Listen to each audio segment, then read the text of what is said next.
mid ah xisbiga kulmiye laakiin waxaan u codeeyay Cabdiraxmaan Maxamed Taliyaan sababtaan ugu codeeyayna wax kale ma aha waa constituency-gaygii waa dadkii deegaanka ummadda iyo dadka aan ka soo jeedo waxaan ku ixtiraamay inaan codkayga siiyo constituency-gayga aan ka soo jeedo oo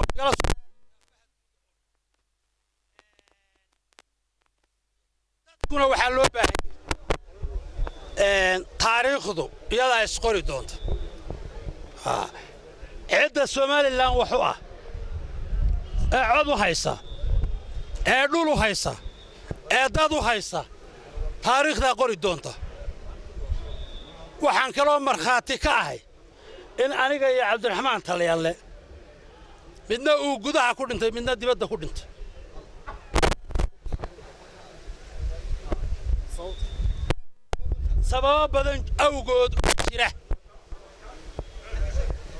sabab badan awgood oo jira sidaa daraaddeed waxaa dadka deegaanka iyo bulshada aan ka soo jeedaa ay isugu noqon doonaan tashi buuxa oo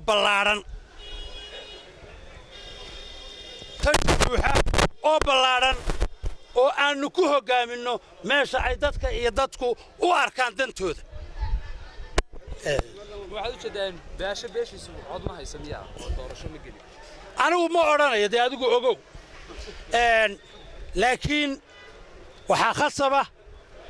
in aanu deegaan ahaan Somaliland ka bixi mayno waanu ku jiraa